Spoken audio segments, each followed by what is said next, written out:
Entonces nuestra invitada empezaba de alguna manera a tomar algunas de las cosas que se habían dicho aquí en el panel, dar su punto de vista. Sé que incluso la conversación continuó durante la tanda, como suele ocurrir. Le propongo que retome donde habíamos quedado. Retomar además en achicar el Estado. Nuestra organización no dice que hay que agrandar el Estado. Y a modo de ejemplo, tenemos que en el Banco de Previsión Social, que nos compete la relación, porque además nuestro representante desde hace 30 años, ¿verdad?, es de la ONASPU también. Sí, sí, ha venido muchas veces antes de ser ahí está. Sí, o sea, el BPS. Sí, se han retirado por causal jubilatoria 1000 funcionarios, ¿verdad? ¿Qué pasa cuando suceden estas cosas? Repasemos el Estado, lógico. Quizá debamos de repasar incluso los cargos gerenciales, pero también los cargos de confianza. Pero aquí se retiraron 1000 funcionarios, un ejemplo de lo que conozco. ¿Y en qué recae eso? En la atención a la gente. Hoy está recayendo en la atención a la gente. Una pensión por viudez demora 6 meses, una jubilación, si es Montevideo, se ve más enlentecida. Entonces, claro que hay que cambiar las estructuras, pero repasemos todas las estructuras. Bien, sí. ONASPU no dice que hay que agrandar el Estado, No. Cuidado. Bien, me gustaría retomar en un aspecto puntual que usted señalaba, que tiene que ver con las exoneraciones. Sí. Porque de alguna manera está la idea de que, bueno, no hay plata para poder mejorar la situación de algunos jubilados. Es un tema de prioridades. Se podría barajar y dar de nuevo. Y ahí aparece siempre la mirada de las exoneraciones que da el país a los extranjeros, a empresas multinacionales que vienen a instalarse y demás, que está bien. Ahora le van a decir del otro lado, sí, bueno, pero sin esas exoneraciones las empresas no vendrían, no podrían trabajar acá, no generarían el trabajo que está generando. O sea, como al final, de donde uno piensa sacar, siempre hay una razón por la cual no sería conveniente, ¿o no? Bien. ¿Por cuánto tiempo esas exoneraciones? ¿De por vida o hasta que la empresa esté en el mercado? Yo hice referencia principalmente a las iglesias y a los colegios que tantos años tienen en el país. Nuestro país cotiza más un trabajador que un empresario. El trabajador cotiza un 15%, el empresario un 7%. Entonces, no digo no permitir. Claro que de pronto el Estado tiene que dar algún tipo de facilidad si una empresa viene a querer ubicarse en el país, si da mano de obra. Claro. Lógico que saludamos eso. Pero es una forma de atraer la inversión extranjera. Totalmente, que supongo ahí hay consenso, es necesaria. Pero ¿no? repasemos eso en el tiempo. Porque si después a esa empresa le va muy bien, ¿no se podría ir repasando en los procesos del tiempo la forma de tributar? Creo que tendríamos que van a decir, ¿y qué hay de la estabilidad jurídica que puede llegar a ser un elemento convocante de la inversión extranjera? A ver, yo no he visto, salvo alguna excepción, alguna empresa extranjera que se haya tenido que ir por quiebre. Mire, se acaba de ir una de medicina, que hace, marihuana medicinal, cáñamo medicinal, así, bien, se fue. ¿Pero por qué se fue?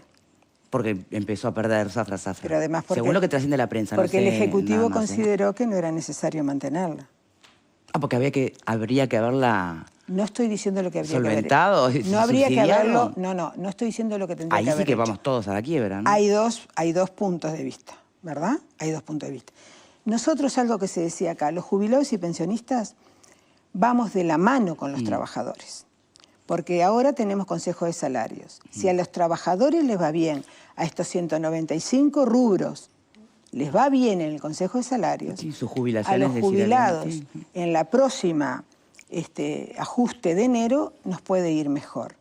Y algo que se decía hoy acá al principio, que en cuanto a las jubilaciones mínimas, que son 17.263 pesos, también se cambió la forma que se daban los aumentos adicionales en julio y no se descontaban. Bueno, ahí hay un punto. ¿Por qué razón no se da el adelanto que correspondería en este momento? Bueno, a ver, los aumentos de enero son constitucionales, ¿verdad? El ajuste diferencial de julio de mediados de años es optativo del Poder Ejecutivo. Bien, en el año 2021 se dieron 243 pesos de aumento adicional que llegado diciembre se descontaron. Quiere decir que en el ajuste del 2022 esos 243 pesos no estaban. El año pasado, como todos recordarán, dieron un adelanto, se dio por parte del Poder Ejecutivo, un adelanto del 3%, que después se descontó en el ajuste de enero. ¿Qué significó eso? Que en vez de un 9 y poquito que dio el Estado, quedó en un 6. Seguimos perdiendo poder adquisitivo. Y el poder adquisitivo de los que cobran menos es lo que mueve el mercado interno chico, el feriante, el kiosco, el almacenero, las ofertas de algunos supermercados. Y en el interior esto se está viendo. Nosotros tenemos más de 150 filiales de asociaciones de jubilados y pensionistas a nivel de todo el país. Y aclararle, nosotros no somos un partido político. Dentro de la ONASPU hay de todo, cada cual, y en el interior hay de todo. Nosotros no hablamos de política partidaria. Es más, en el Consejo Directivo Nacional yo podré imaginarme que es cuál, pero no se habla de política partidaria. Pero sí, las políticas sociales, las políticas públicas, el hilo es muy finito. Sí hacemos política. Política social, política gremial, claro que la hacemos. En defensa seguimos considerando de jubilados y pensionistas.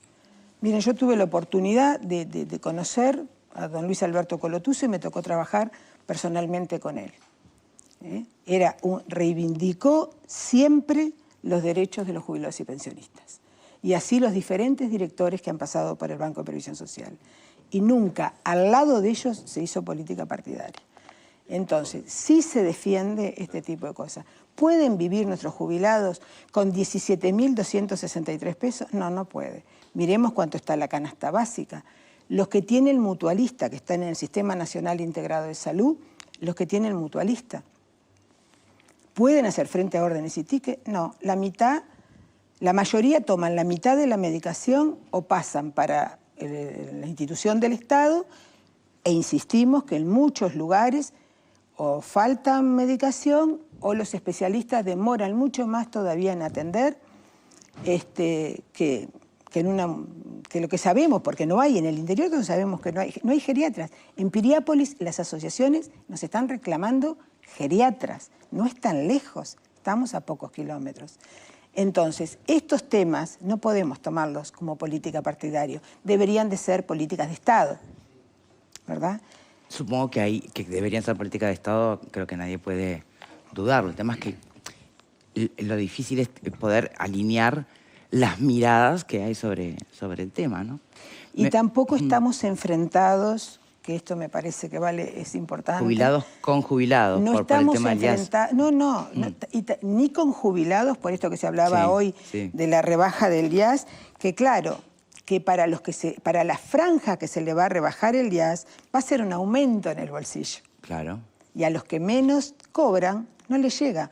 Como la diferencia que hubo del IAS, de empezar a descontar, en vez de 8 bases de prestaciones y contribuciones, pasar a los de 9, tampoco lo vieron los de menores recursos porque ya no pagaban IAS. Entonces, este tipo de cosas para nosotros, claro que hay que repasarlas, porque además no es solamente la rebaja del IAS a los jubilados y pensionistas del Banco de Previsión Social, ¿verdad? Abarca casi 100.000 personas. Entonces, estas son las cosas que de pronto deberíamos de conversar más en un diálogo nacional de seguridad social. Bien. Insistimos. A ver, otra vuelta. Yo creo que lo que planteaba Fernando tiene un punto muy interesante y es la pregunta del millón con respecto al tema del dinero, ¿no? ¿De dónde sale? Esa es una gran pregunta. Podríamos entrar a hablar allí también de otra necesaria reforma en el país, que es la reforma pública, la reforma del Estado, algo en el que no le han entrado ninguna administración desde la vuelta de la democracia hasta el momento y que parece fundamental para poder avanzar en un montón de planos.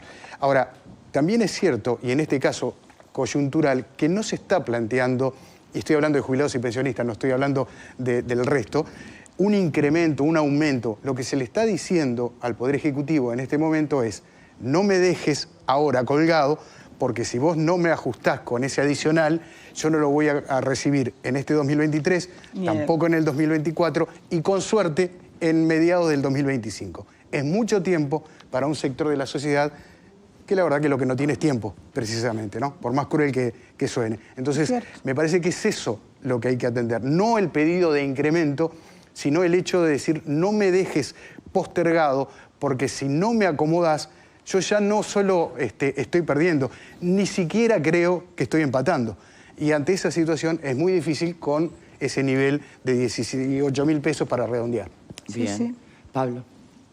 Yo estoy totalmente de acuerdo con lo que acaba de decir la invitada. Es indiscutible. Nunca dije que no. Me parece más que razonable el reclamo. Pero al final todos mueren en la misma pregunta, ¿de dónde sale la plata? Claro, el asunto es ese. ¿De dónde es que podemos sacar ese dinero para este incremento, o este adelanto, o como quiera llamarse, en definitiva es dinero, para este sector de la sociedad? Todos los reclamos son justos, y estos creo que son más justos todavía, porque la necesidad es grande, es atendible. Entonces digo, creo que todo muere ahí, ¿de dónde vienen los recursos? Yo tengo una pregunta, no quiero que lo tome a mal, no piense que la estoy atacando, pero siempre me hice esta misma pregunta, y aprovecho que está usted acá para hacerla.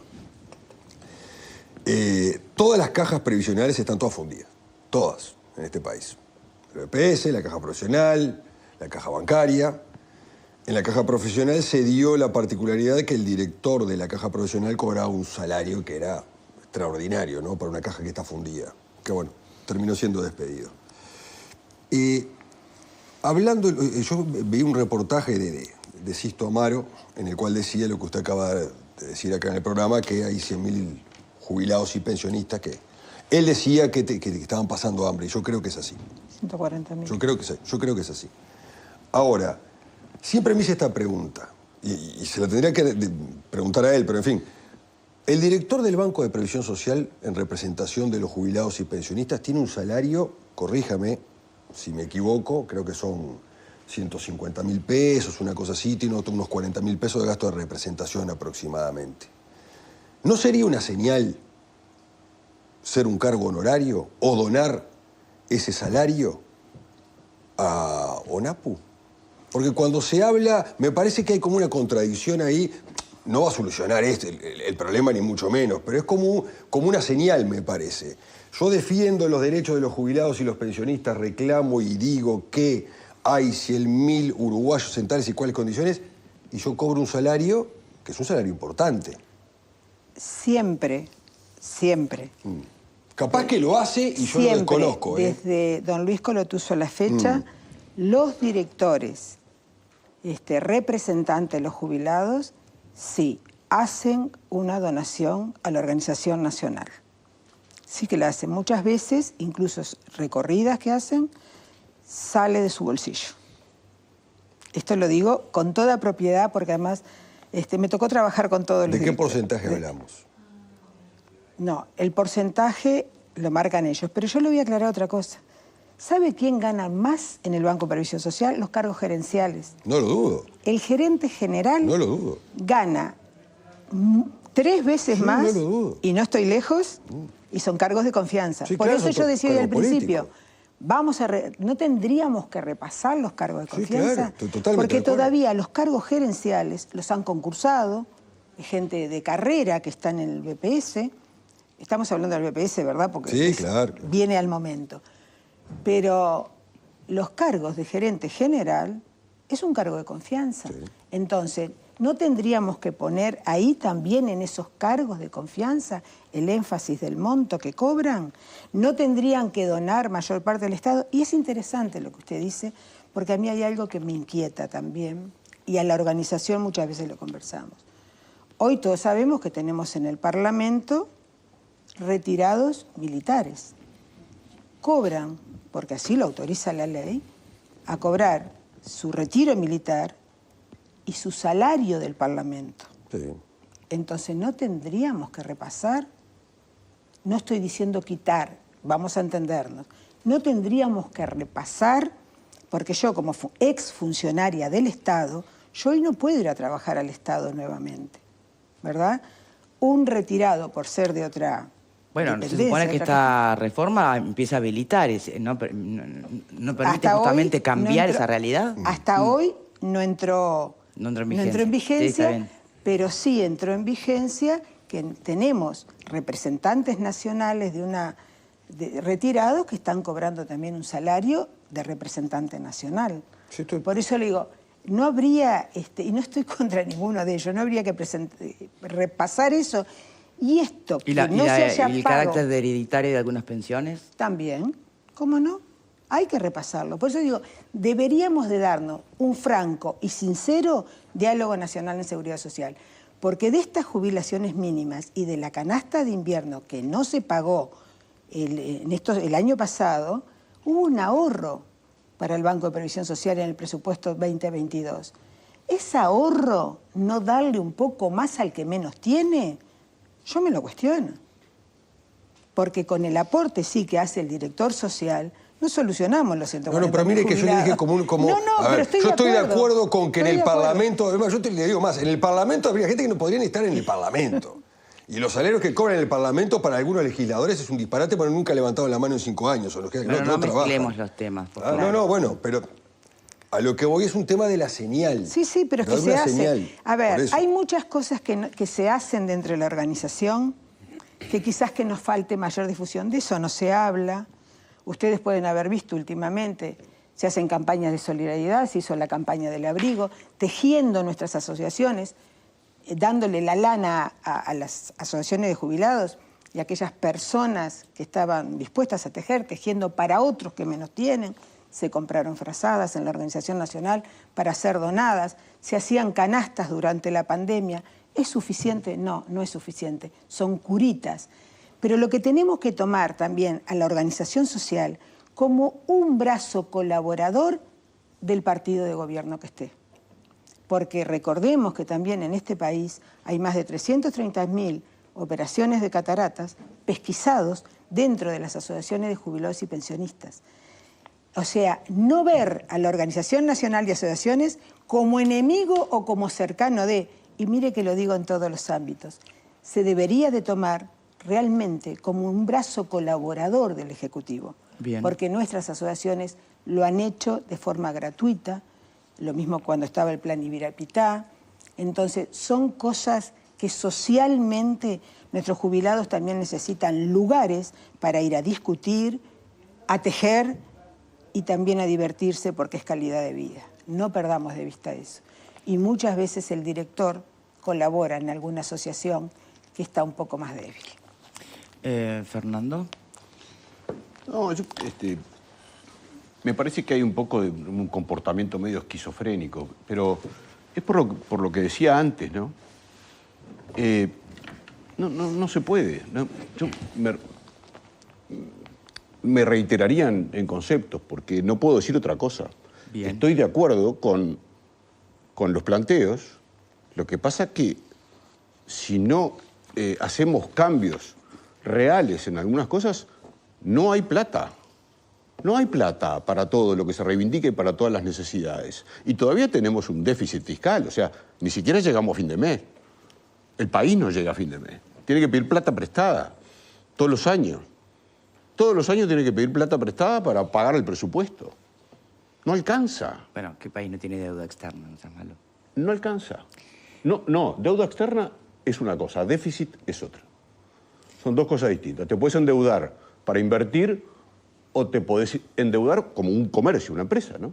Para pagar los sueldos. Si te endeudas para pagar los sueldos, estás fundido. Bueno, pero ahí si también te endeudas está todo para el debate invertir, del es bien lugar. válido. Claro, pero ahí tenés justamente el debate que ha sido un poco el debate ideológico entre oposición y oficialismo de cómo administrar el déficit fiscal, justamente, ¿no?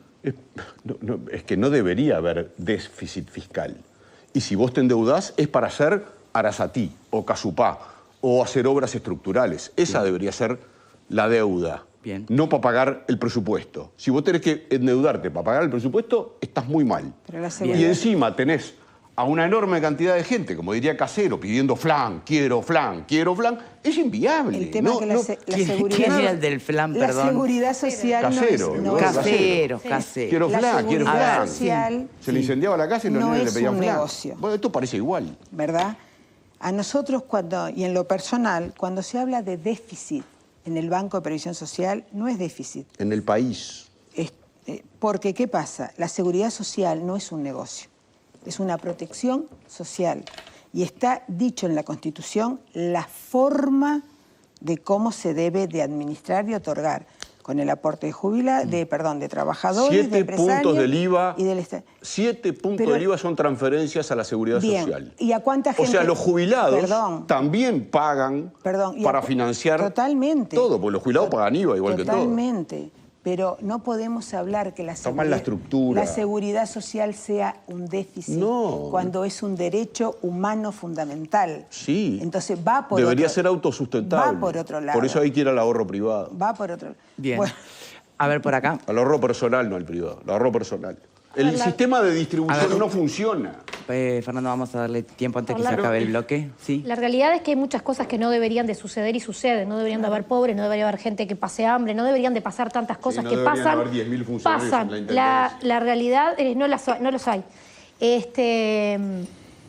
La realidad es que obviamente los jubilados están asociados, digamos, en algunos intereses a los trabajadores porque el aumento de las pasividades se calcula a partir del índice y medio de salario. Si los salarios no aumentan, las jubilaciones tampoco. Es una relación y una unidad evidente y necesaria. O sea, si los salarios, en los consejos de salarios a los trabajadores le va mal y los salarios no ajustan al alza, las jubilaciones van a ir de la mano de cómo le va a los trabajadores en los consejos de salario. Por lo tanto, plantear que tienen intereses contrarios cuando va de la mano el ajuste de uno con el otro es absolutamente irracional. Está claro por qué van de la mano. Y lo que tiene que ver con el diálogo social es totalmente compartible, porque ver la seguridad social desde el punto de vista del pago de las jubilaciones únicamente, cuando tú no ves que de la misma institución, que sí, claro que tiene déficit, y la respuesta no puede ser la sábana es corta.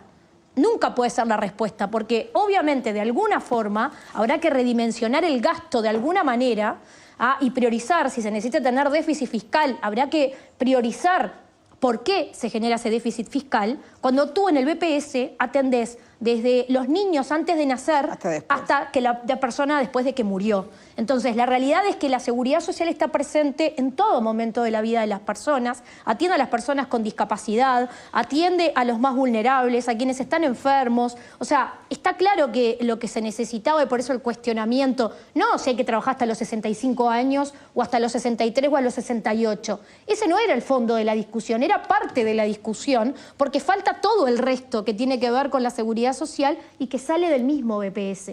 Y ese es uno de los planteos que ha hecho históricamente ONAJPU, que nunca se lo escuchó por parte de nadie, porque esto no es una realidad que surge desde ahora. Entonces, yo creo que, obviamente, lo que es el ajuste del año que viene, de diciembre, digamos, que va a ser efectivo a partir de enero, va a estar ligado a cómo le va a los trabajadores en la ronda de salario que están hoy. Pero el adelanto y esto de ver cómo se puede redistribuir en la rendición de cuentas para que se pueda ejecutar de alguna forma, se juega el partido ahora, ¿no? Bien, Pepe.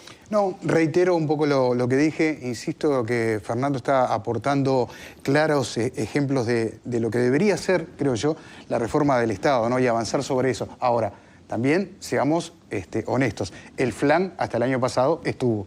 El tema es por qué no está este año. Esa es la pregunta. E insisto, no es un tema estructural, es un tema de ver la coyuntura. La coyuntura indica que este año es el último año donde se puede incrementar el gasto. Si no se incrementa en este, bueno, me estoy repitiendo otra vez, pero bueno, si no se incrementa en este, en el que viene no, y en el otro tampoco. Entonces, ese es el tema. Queda una cuestión de embudo. Un tirón muy difícil para muchos. Claro, es una cuestión de embudo. O sea que si no se pide flan ahora, ¿cuándo? Ese es básicamente.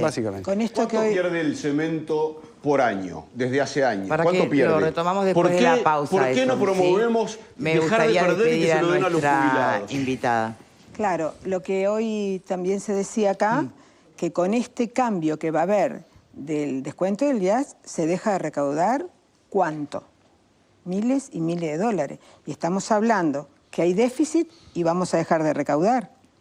Bueno, ahí es donde se empieza a poner más turbia la cosa, porque bárbaro pareciera eso de que recaudar. no están de No acuerdo estoy con diciendo. la rebaja Hay del que gas. terminar con las cosas No, que no, pierden por eso, plata. pero Señora. pensémoslo, Bien. pensémoslo. Y algo que decían con el tema que la seguridad social va desde antes de nacer hasta después, también se atiende la discapacidad. También se hace el estudio del talón del niño a nacer a nivel de todo el país a ver qué tipo de malformación está. Y eso está dentro del Banco de Previsión Social. Entonces son cosas que debemos de seguir considerando. Muy bien, Estela, le agradezco mucho por haber A venido, por ustedes. haber dado su mirada y hacer los planteos que, como decíamos, sí, son ahora, ¿no? Después habrá que ver si ahora. se lo llevan o no, pero bueno, es ahora. Vamos a hacer una pausa. Antes les recuerdo